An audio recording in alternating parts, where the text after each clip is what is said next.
And we're singing. We're singing. Dun, dun, dun, dun, dun. Time to talk.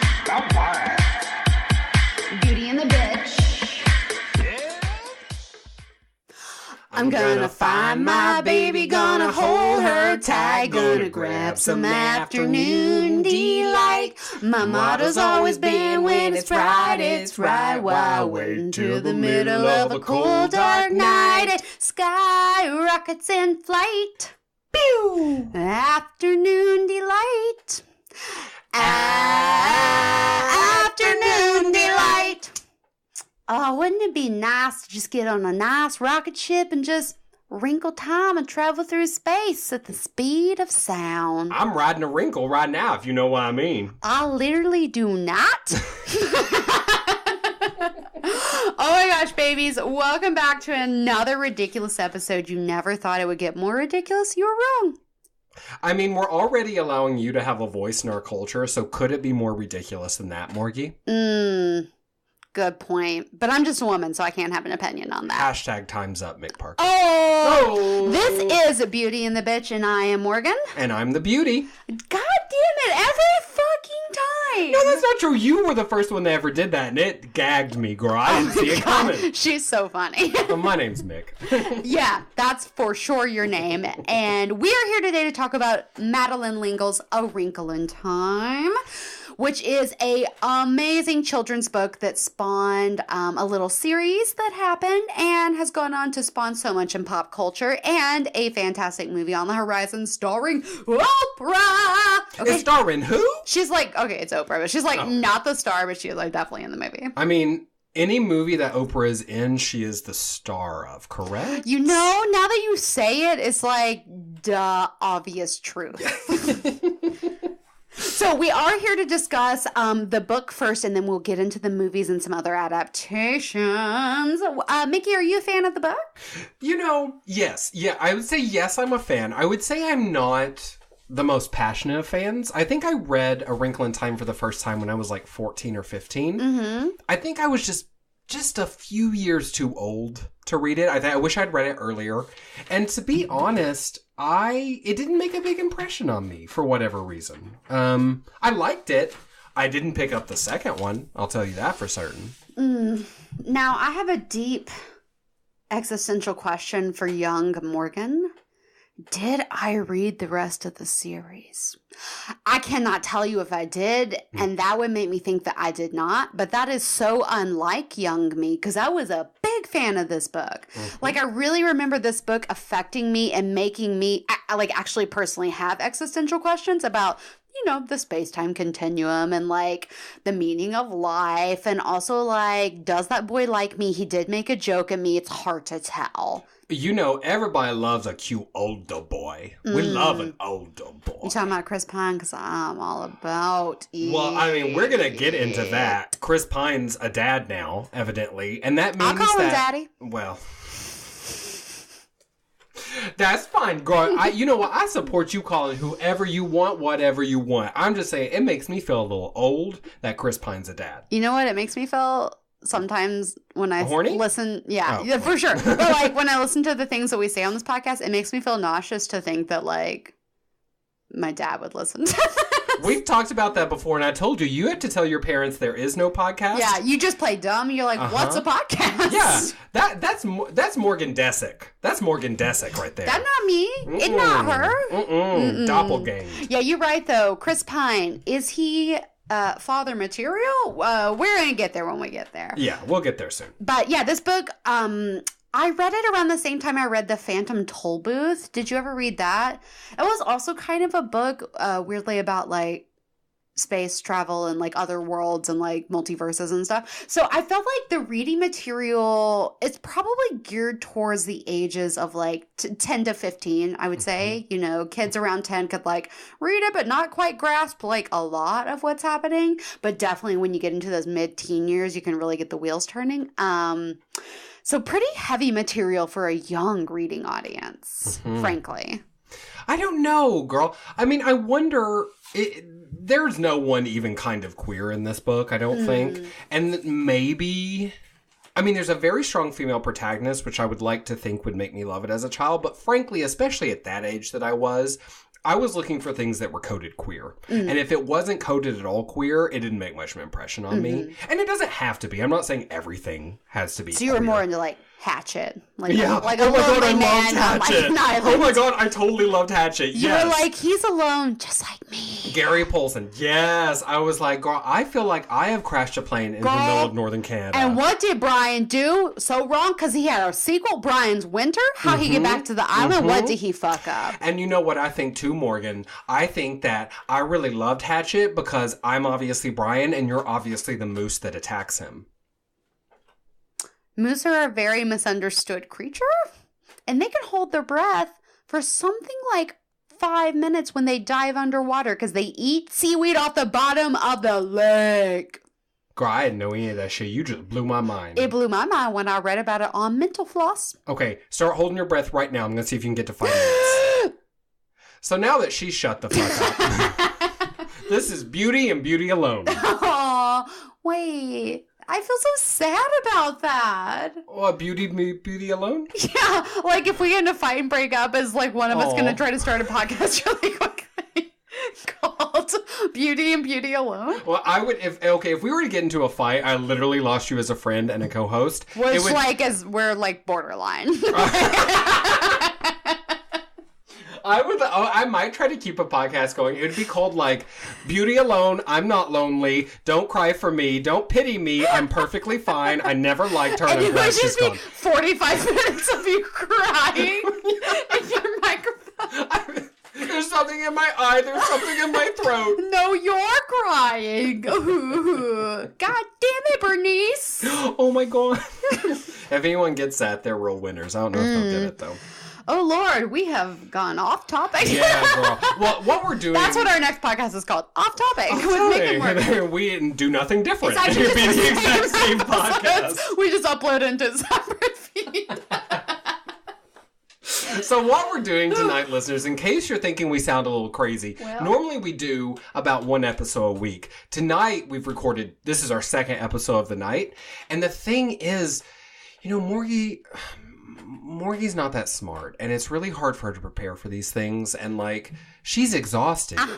Mentally, emotionally, but not physically, because women can work very hard. Girl, I just did 700 crunches. No, you did not. Let me see those abs. Let me grate some cheese. Oh, you can't because I'm wearing my chastity belt.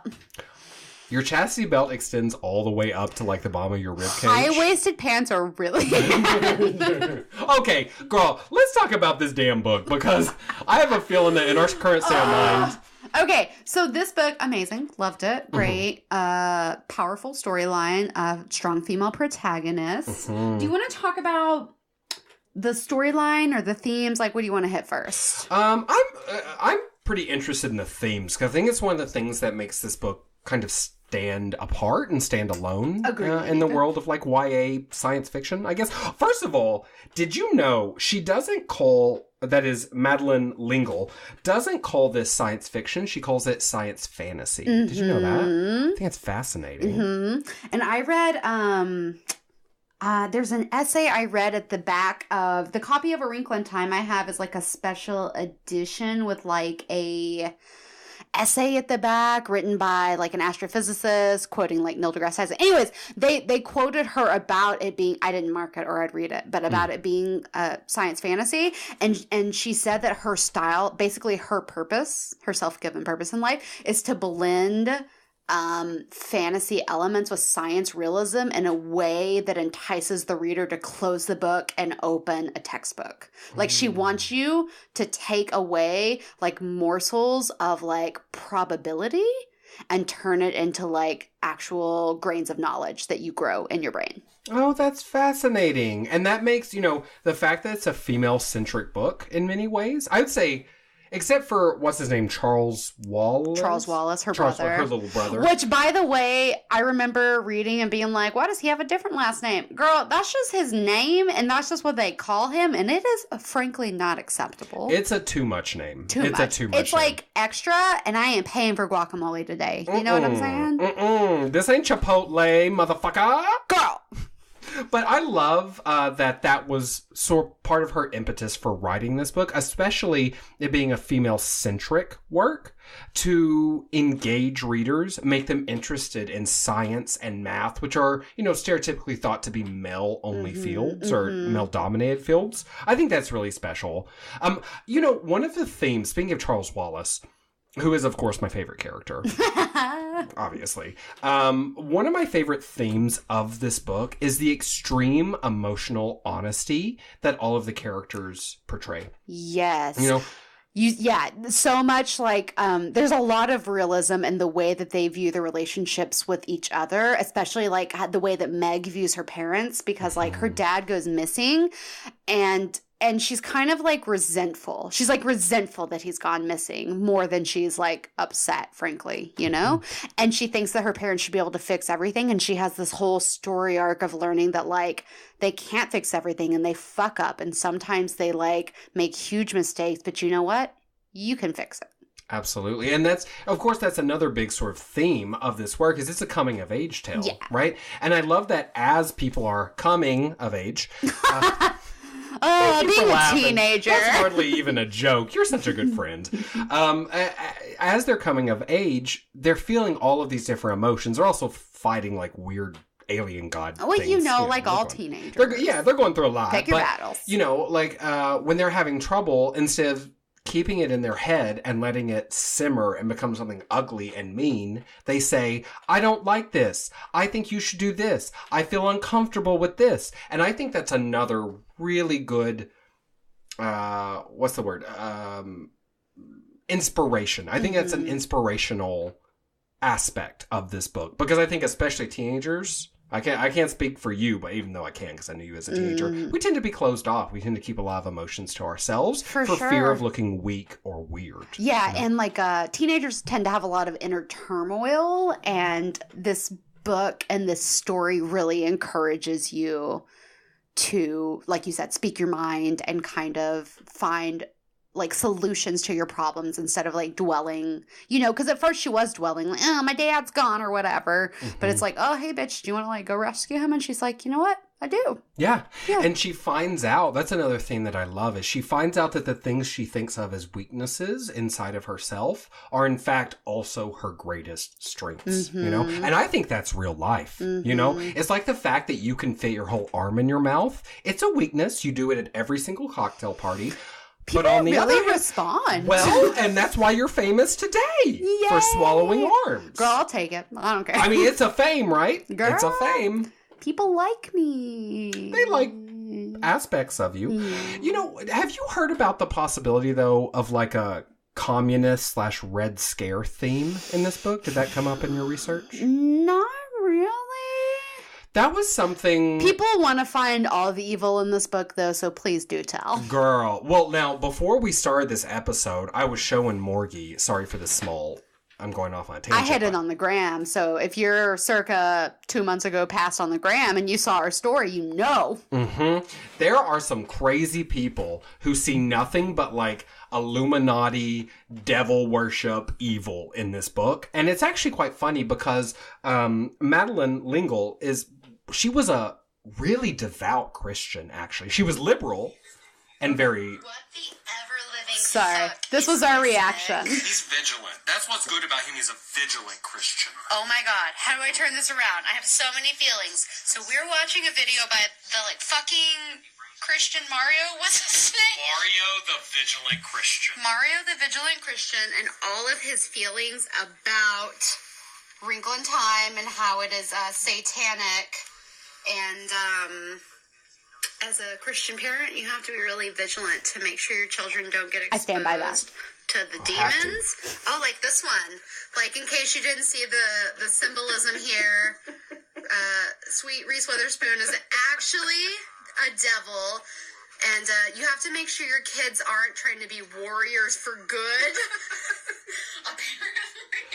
So that's a literal phrase he picked out, like, you don't want your kids to be warriors for good. Yeah, the people are looking to tear this down in any way because it's speculative fiction. And some vigilant crazy people of all religions, I don't doubt, think that speculative fiction is by its very nature evil. But I think those people are evil, and I'm going to stand beside that stance.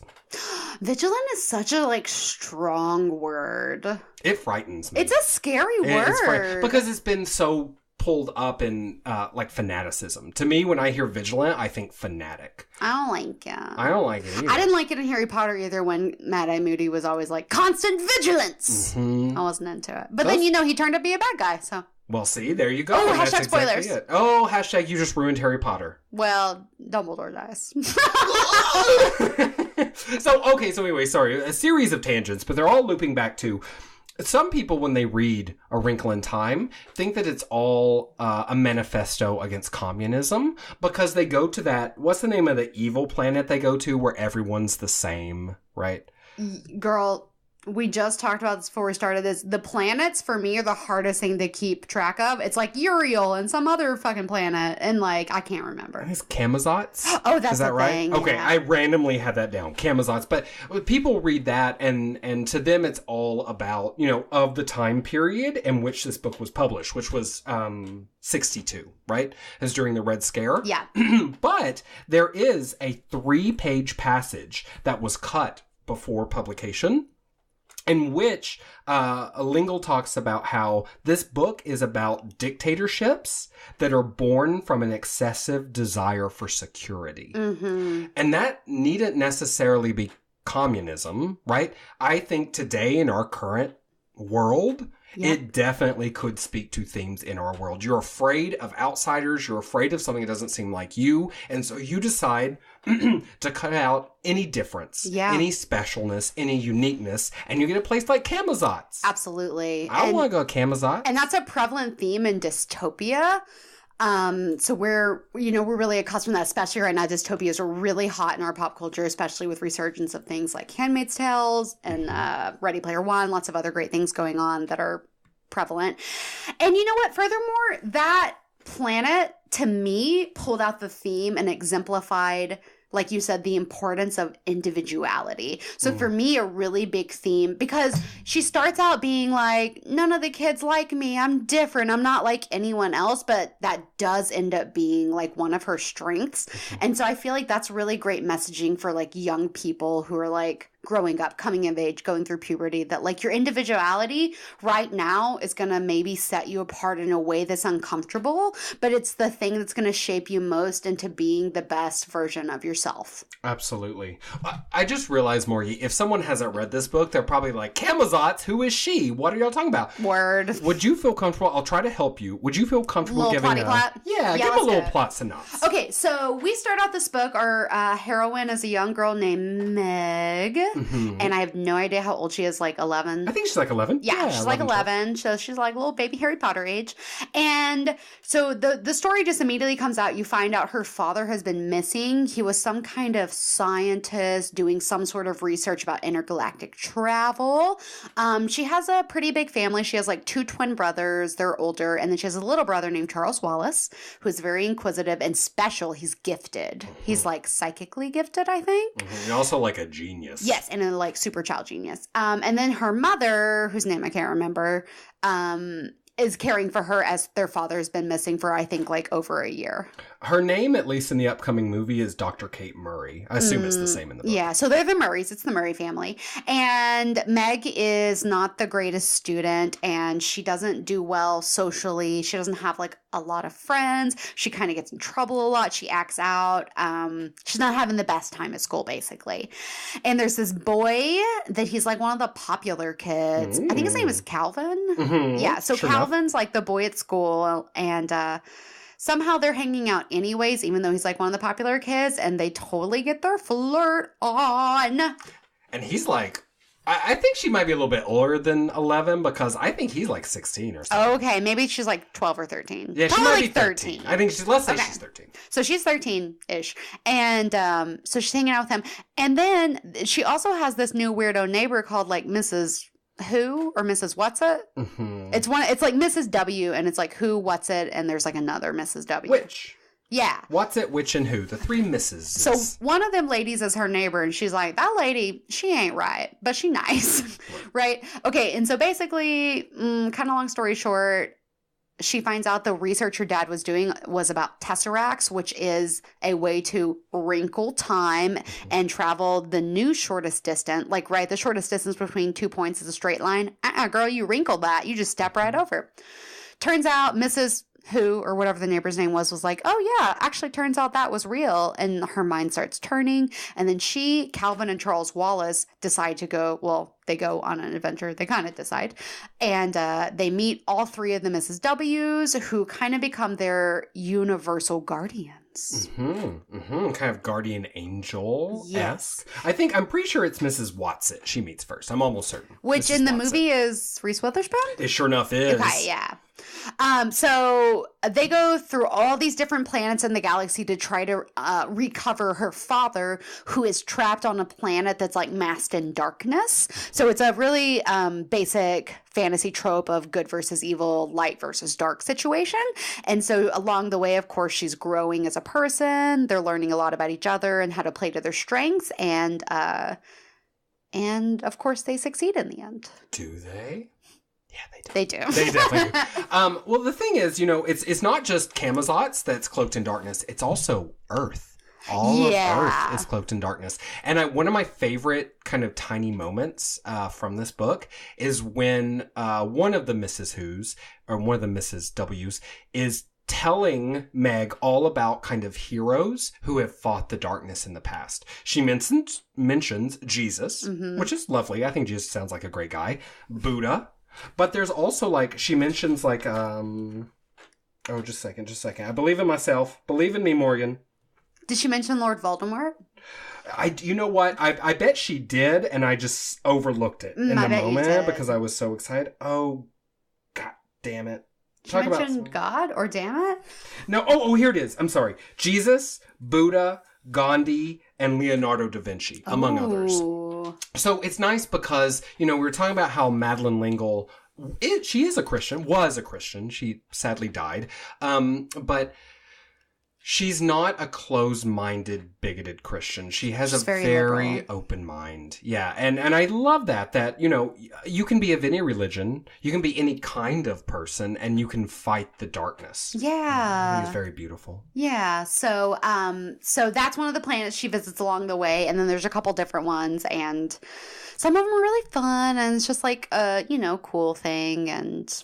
Girl, she meets a medium who is happy. Yep. She meets some centaurs on this planet called Uriel, which is very memorable to me because it's one of my favorite angels. Uriel. Yeah, and it's like the only planet I can remember, honestly. Yeah, it was really cool because they're like centaurs, but they have wings. They're like Pegasus centaurs. They look real weird. Which they did in Fantasia, which was a great silent Disney film.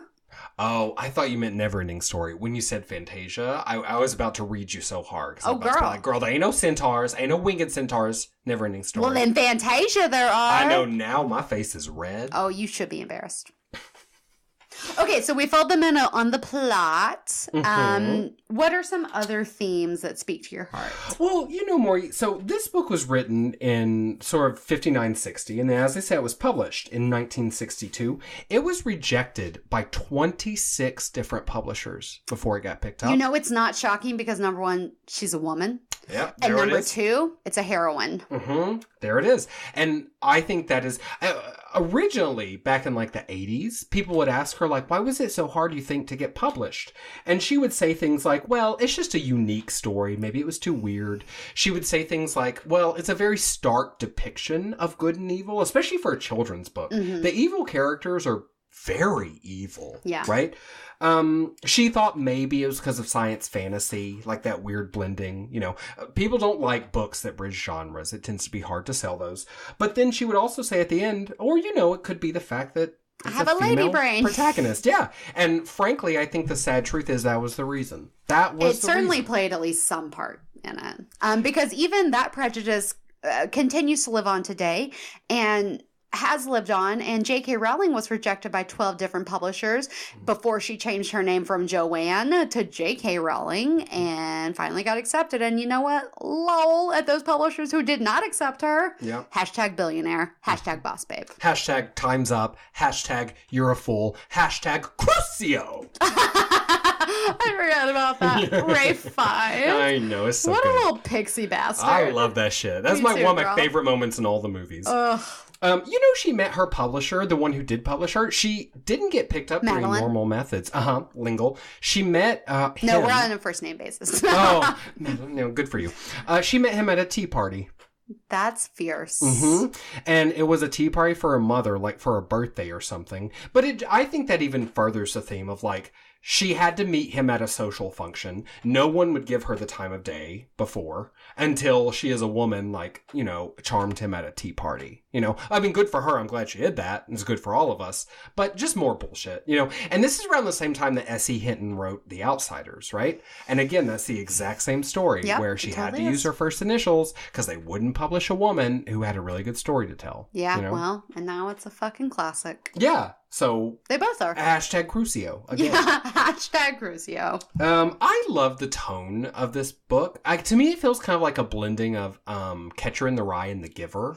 More so The Giver, though.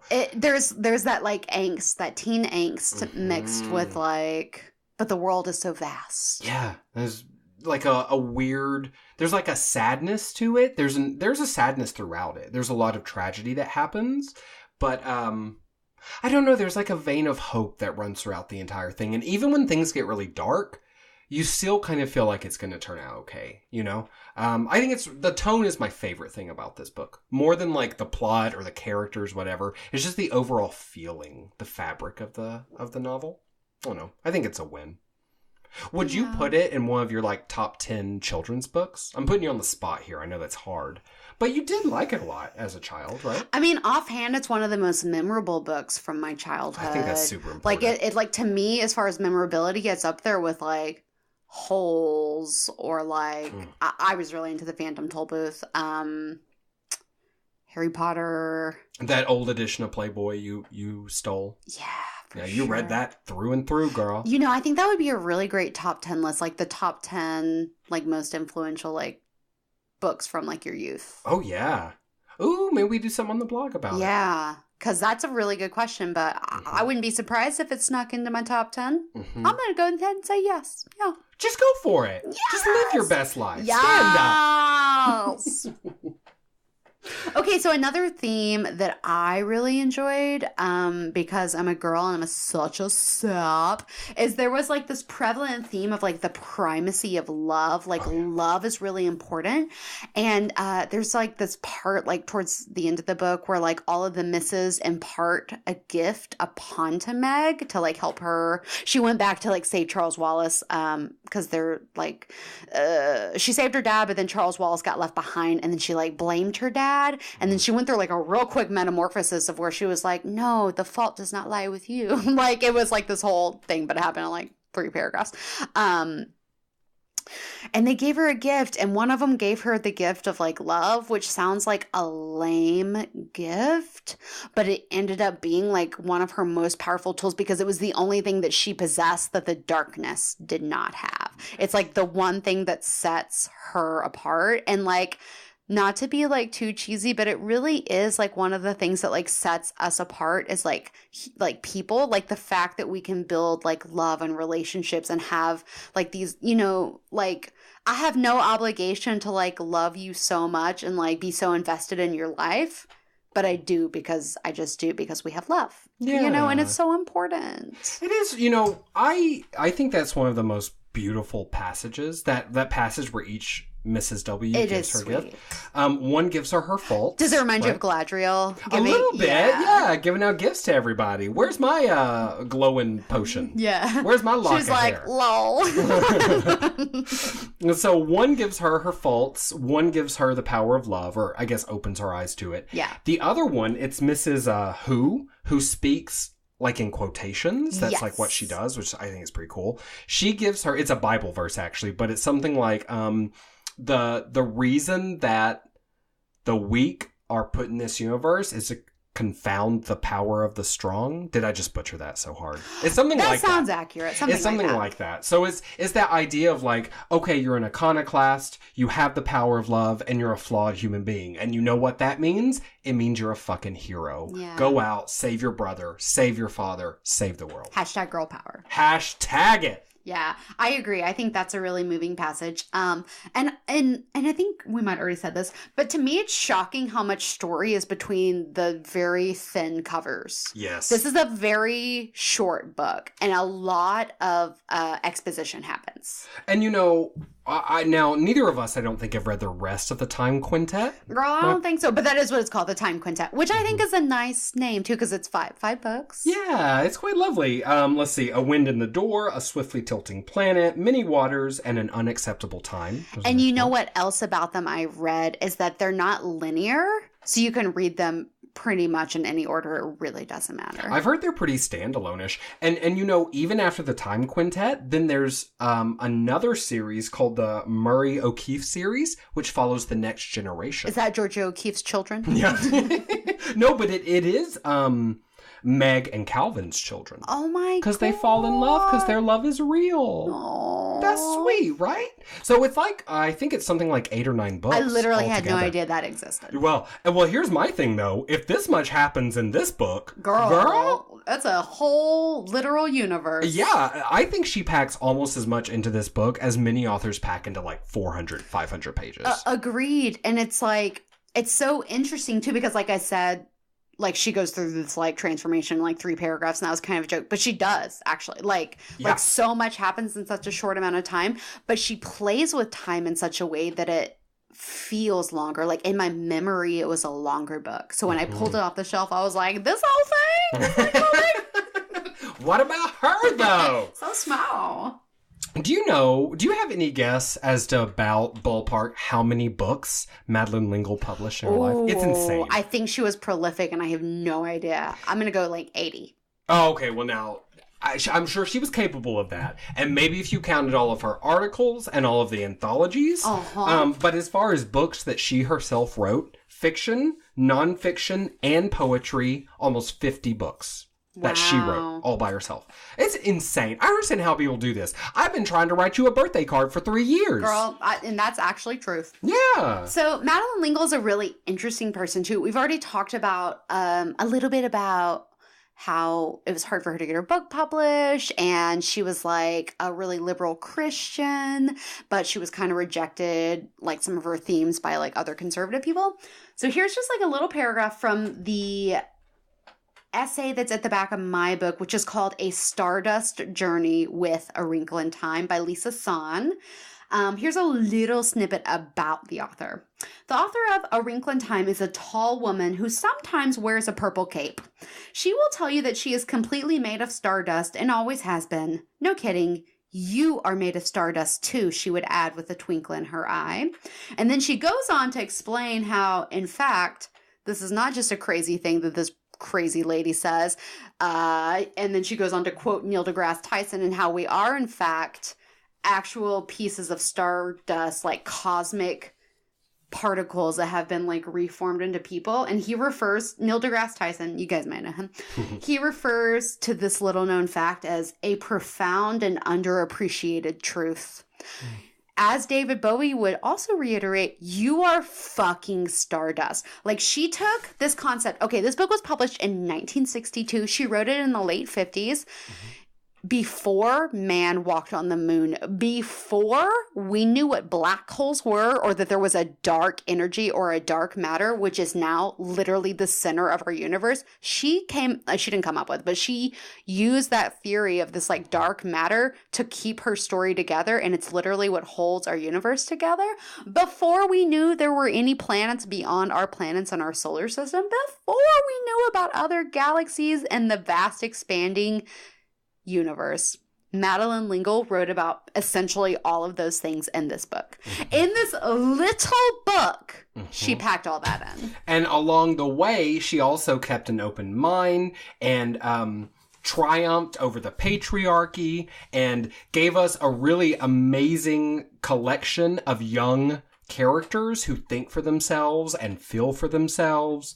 Girl, She really was a visionary. She's an absolute visionary. Absolutely. And she caught a lot of, well, not like a lot, but like some of the flack that she caught from this book and other conservative people is the way that she perpetuates the idea of like other planets and like there being life out there, because for a lot of people, that can be like a scary thing to think about, though, in my opinion, completely closed-minded and ridiculous. And our good friend Neil deGrasse Tyson had another thing to say about, in this little chapter of the essay called Anyone Home Out There or In There? And it's a whole like couple pages about whether or not aliens do exist and like the implications of that. So I'll just read a little bit of that paragraph. Tyson of the Hayden Planetarium, haha, that's all he was back then, provides two mind-boggling connections from astrophysics. First, since we are made from the most common ingredients in the entire universe, cosmic stardust, how rare could other life be? Question mark. And second, the order of ingredients in the recipe of our body and their order in the recipe of the entire universe are almost identical. And he quotes, if you ranked the chemical elements in the human body in frequency, it matches almost 1-to-1 the abundance of elements in the universe. The number one element in the human body is hydrogen. The number one element in the universe is hydrogen. So to me, it's so much like big picture stuff brought down to like a small scale to make it like kind of like bite-sized, which actually is kind of Neil deGrasse Tyson's mission in life. So he is a big Madeleine L'Engle fan, obviously, but to take such a huge concept and just like break down that like, yeah, there's a big universe out there and we don't know what's out there and we're going to be able to explore it at some point. Like, I truly believe that. Neil deGrasse Tyson truly believes that. Mm-hmm. Like, we're not far off from A Wrinkle in Time. It might take a while, but we'll get there. You know, I'm on a cleanse right now, and my brain just completely stopped because there's no calories. But your skin looks nice. Thank you so much. Okay, I remember where I was. Thank you. Okay. You know, another word for a tesseract or the wrinkle in time might be a wormhole, just in case anyone's still confused about that. They're not precisely the same, but it's a very similar idea, right? And I think that's not far off, girl. I mean, I could be wrong. Well, that's been because that's a prevalent thing that we've talked about, and there's been so much science fiction that addresses that. Mm-hmm. And a lot of, like, actually astrophysicists say, like, you know, there's a lot of ideas out there that are not too crazy. Mm-hmm. And there was that movie, that space movie with Matthew McConaughey.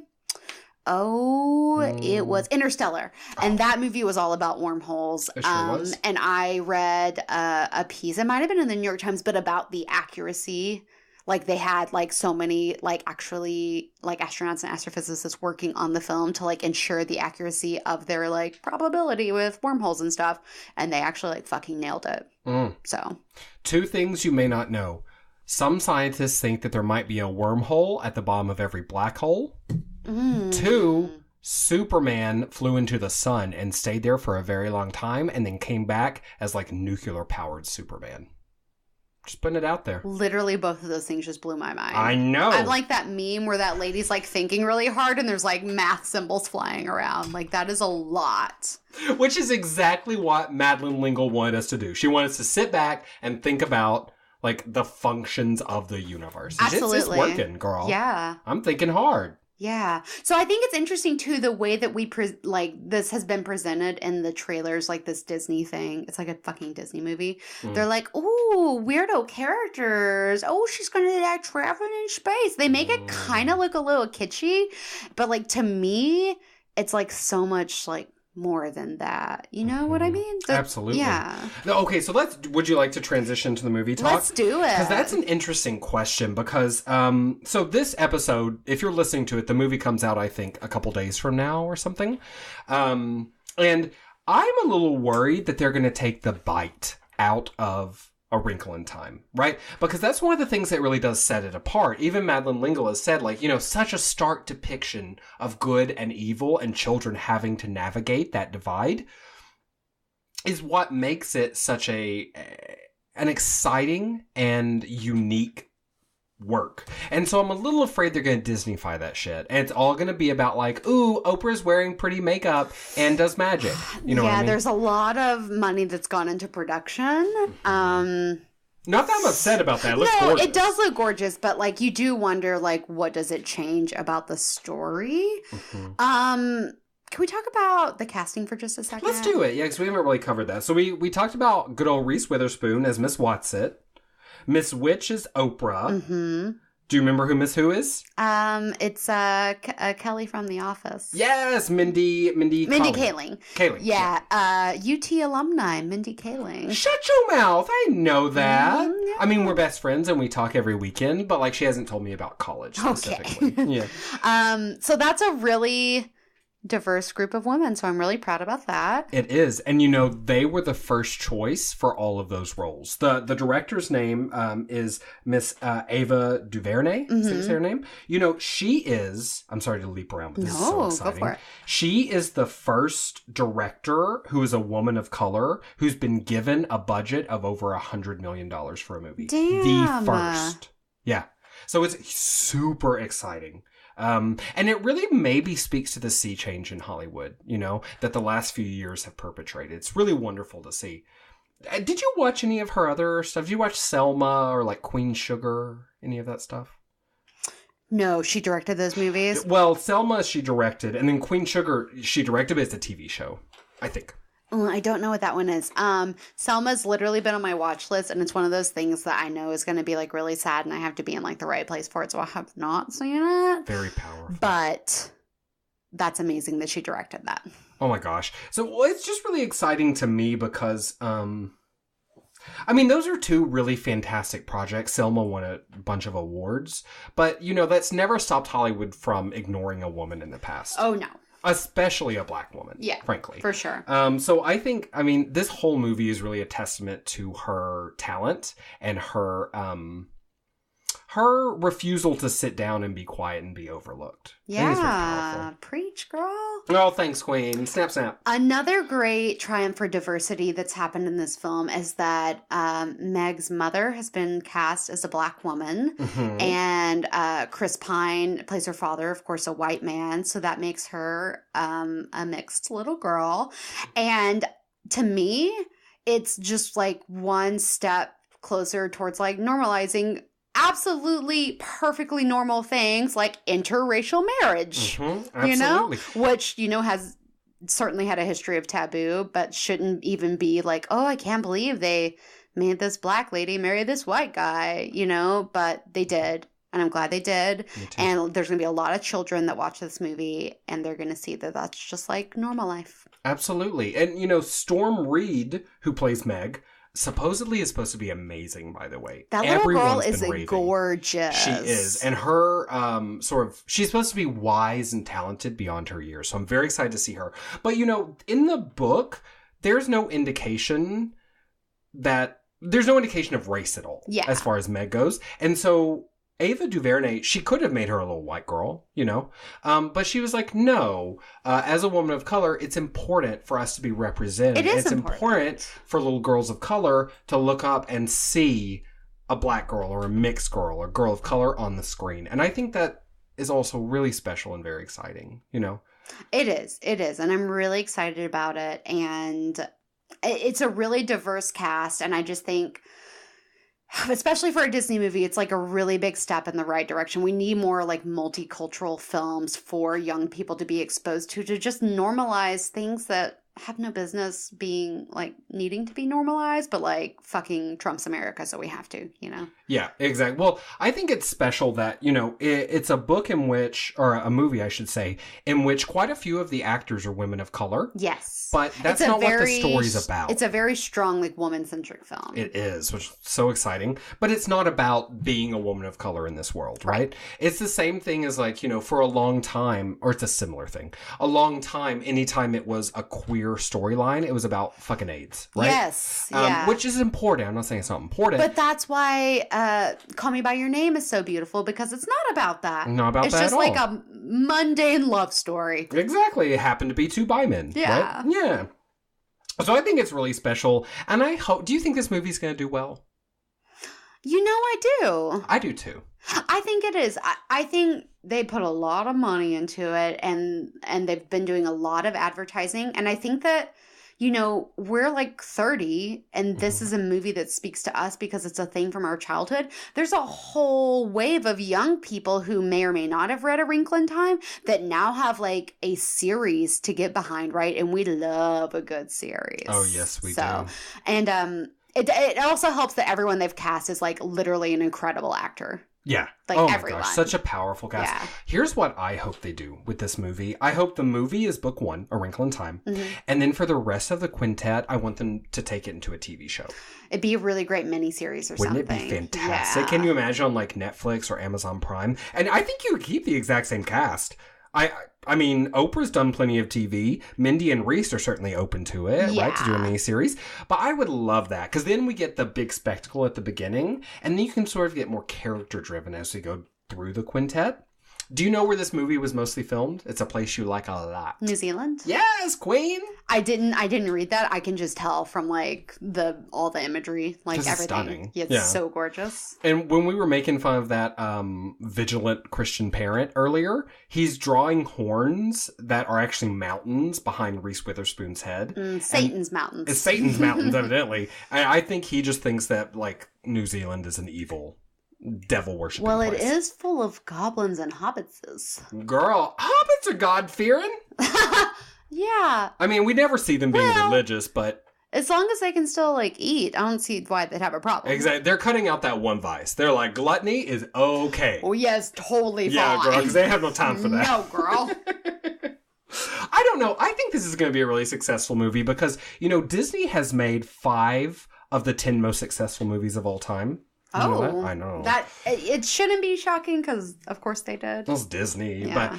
And, you know, this isn't... Disney's Gone with the Wind. Oh, girl. Did Disney really do Gone with the Wind? No. Oh, I was with you. I thought maybe. You never know. Sometimes you get shocked who produced what. Mm-hmm. But this is not a remake. Well, it kind of is a remake in a way we're going to talk about soon. But not a true remake. Yes. It's not a big budget remake. And it's not a sequel. You know, and we're in this time right now where it's all sequels and all remakes, especially Disney, frankly. They've been putting out Little Mermaid 2 and Beauty and the Beast 6 and all this stuff. All of it. So it's nice to see something that's more unique, you know? Yeah, it is exciting. So, I'm sorry, Morgan, you go. No, I want to hear what you say. No, you go. I want to hear it. I literally had nothing. I'm a woman. Well, just compliment me then. Oh my God. Thank you. Never mind. I was going to say your hands are so calloused. Because you work so hard. Okay, because I'm a big, strong man. I'm a big, butch man with big, strong hands. Yeah, when you shimmy like that, it really accentuates it. So, I mentioned there was a 2003 movie. The reason I don't consider it to be a remake necessarily... You were shocked by this, first of all, weren't you, Morgie? Because I was like, the fuck? What movie? Yeah. It was a made-for-TV movie out of Canada, honey. Oh, that's why. Canada. Canada. Oh, Canada. You were just eating some maple syrup. I was. I love Canada. Don't get me wrong. I mean, you know. But, so I watched this movie. I ran it on Amazon Prime. It was not good. In fact, I would say it was bad. Okay? And the worst thing about that movie was that the special effects just let it down. This story has to have gorgeous special effects. It's a big part of the appeal of seeing this on screen. And girl, the way they did those centaurs, it looks like a video game. I mean, it is rough and horrible. I honestly would not recommend you watch this movie, but if you're interested, you could certainly watch it. It's pretty, it follows the book pretty closely. So I guess that is a reason maybe you would want to watch it. But in general, I would say just skip that bad movie and wait for this great movie that's coming out. Okay. Right. So Morgie, I've got a little top 5 list, but I want to make sure that I'm not shouting you out over there. You are not shouting me out. I'm looking at my list now. We pretty much covered all the like main points that I wanted to talk about. So I'm ready. But I'm sorry, ma'am, you haven't complimented me at all. How could we have covered all your main points if none of them were compliments for me? Oh my God, I'm so sorry. Never mind, I shut you out. Okay, so a quick top 5 list, okay? Spectacles that I'm excited to see in this upcoming movie, right? Because coming on the heels of watching that 2003 fiasco, I'm looking for some beautiful things. Okay, so number 5, I want to see how they do the Wrinkle in Time, the Tesseract. Yeah. It's huge, right? And in this 2003 movie, girl, I can't. That was some Ghostbusters shit. Okay. I mean, it was horrible. Shit got wavy. It was horrible. It was bad. But that could be really gorgeous. The way they describe the Tesseract in the books, it sounds almost like, what's that is it flu powder? No, what's the thing that pulls your navel from Harry Potter? Oh, apparating. No. You touch a thing. The port key. They almost make it sound like the port key to me, where it's like you're pulled through space by something. But I'm interested to see how they do that. My number 4 spectacle I'm excited for. I can't wait for these centaurs, girl. I love these fucking centaurs because they're centaurs with rainbow wings and they fly all around this planet. That's just essentially it looks like Pandora from that. What was that movie? Is it called Pandora? You know, with the blue skin people. Oh, the James Cameron thing. Yeah, Pandora? Is that what it's called? Pandola? No. Pablito? Oh my god, what was it called? I don't know. I hated that fucking movie though. But that's neither here nor there. I didn't hate it, but I know what you're talking about. I just thought it was boring, but that's fine. Yeah, the James Cameron. It looks like that world though. It's like big cliffs and jungles, and so I'm excited to see that world. Number 3. I mean, we saw a touch of it already, but the Mrs. W costumes. They are so gorgeous. Girl. All of Oprah them. In that costume is like, I might start worshiping her. I don't know. I was living for Mindy Kaling's braids. Yes. Oh, so cute. Okay, so we're excited for that.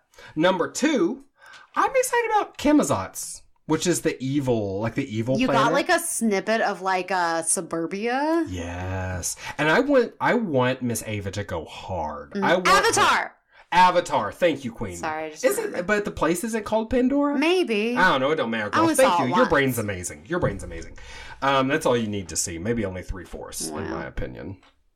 But Camazotz, I want her to go hard and portray like a white yuppie mall. Like one of those outdoor malls. You know what I mean? Yeah. I want it to be very like yuppie, like Caucasian suburbia. That's what I'm hoping You mean for. like Westlake? Yeah, like Westlake. Shade. Yes, very much so. And then the number 1 thing I'm excited about, we haven't mentioned this character at all, but do you remember Aunt Beast from the book? Yes! Oh. I love Aunt Beast. So that's the last planet they go to before Camazotz, I think. Or it's near the end of the book. They go meet. And Aunt Beast lives in a monochromatic world.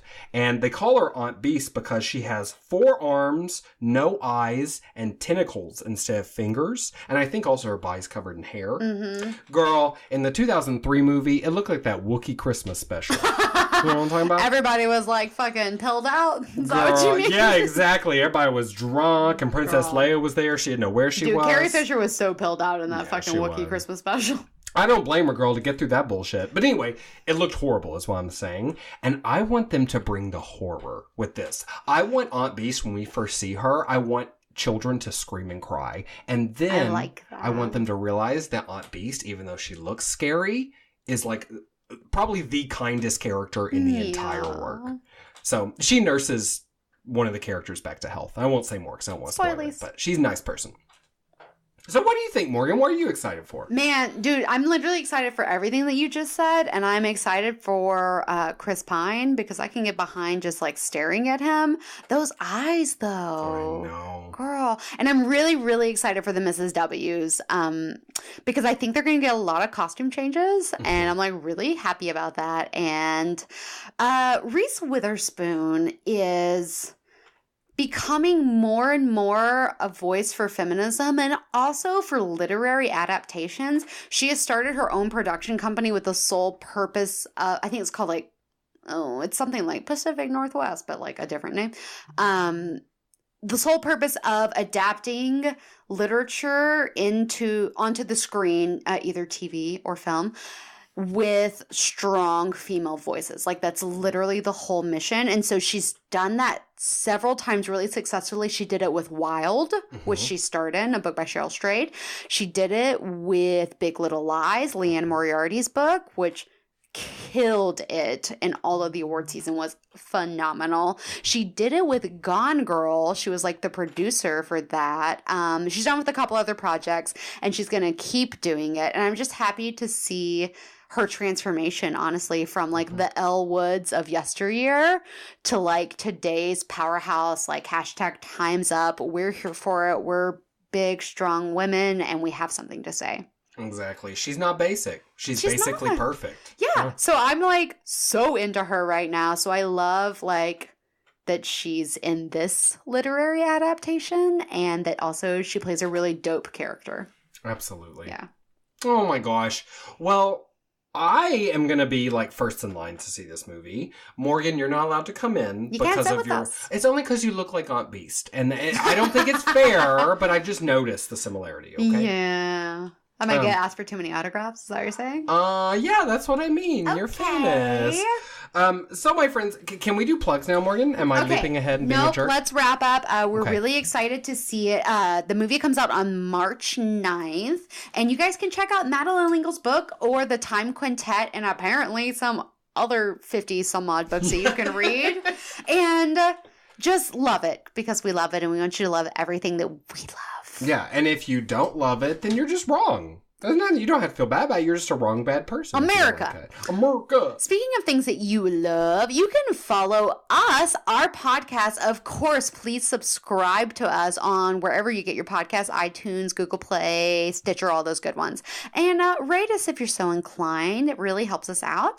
And if you want to hit us up on social media, you can get us on the gram and Twitter at B&Bcast. We're on Facebook, Beauty and the Bitch, or search B&Bcast. And give us a like. We post lots of sick memes and lots of articles that we're interested in.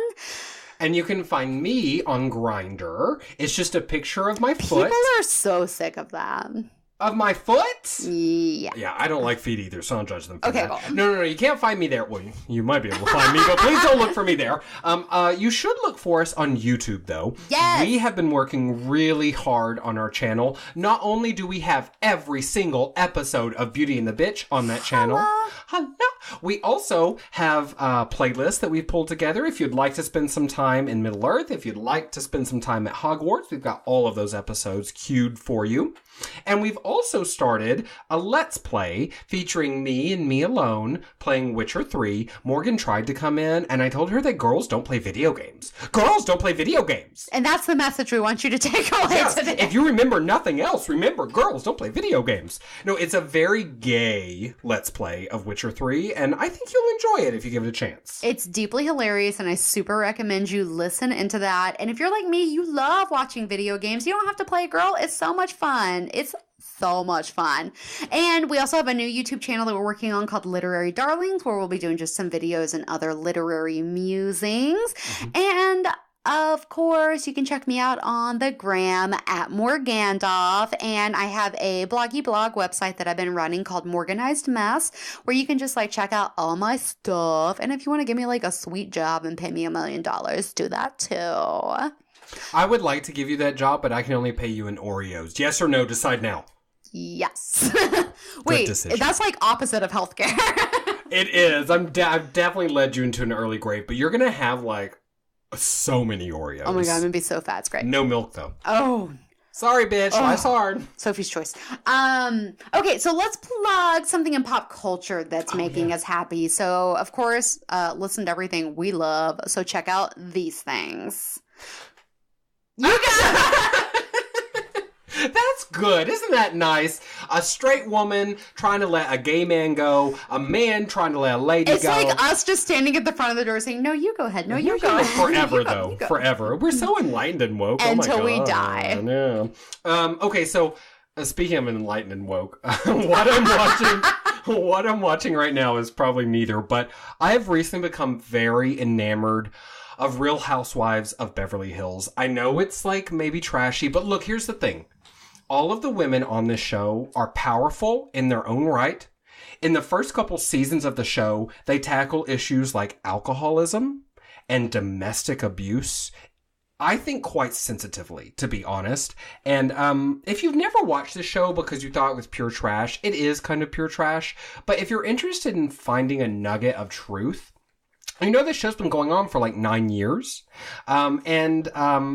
It really tells you a lot about what our society values and what it doesn't. So I would say watch it, but watch it with a critical eye. You can find all of the Real Housewives on Hulu, if nowhere else. Damn. Yeah, so I would say get in that shit, because I have been living. I've been living. They've been giving me life. There are also a bunch of queer characters. And in season 4... there's a lesbian kiss. I'm not going to tell you who. Oh, but girl. Mm-hmm. Okay. Mm-hmm. Okay. Okay, and what's giving me life right now is I am almost done with this little book called The Name of the Wind by Patrick Rothfuss, which is the first of the King Killer Chronicles. So there's 2 out currently, a 3rd book on the horizon. I read a little piece of goss that it might come out 2018. Girl, I would say don't hold your breath because people have been saying that for like 5 Okay, years but now. maybe. So But I now, hope so. So now I have a new thing to be angry about. Like, I hate him and George R. R. Martin, but Yes. also I love them. It's a tenuous relationship.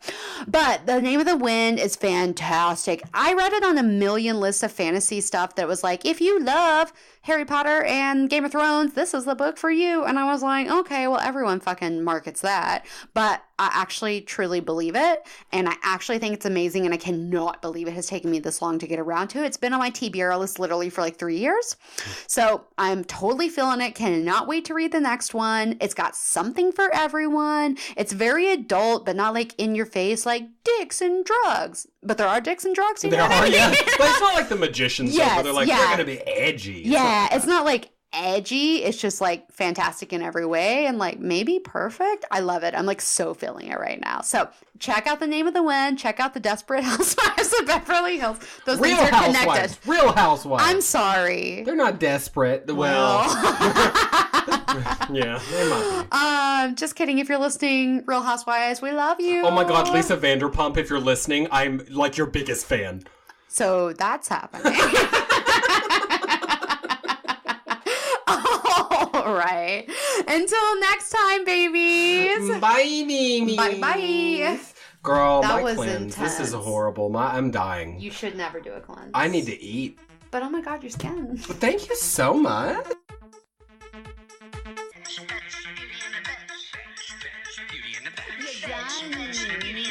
Do you have a home? Beauty in the Bed. You look- in the bed.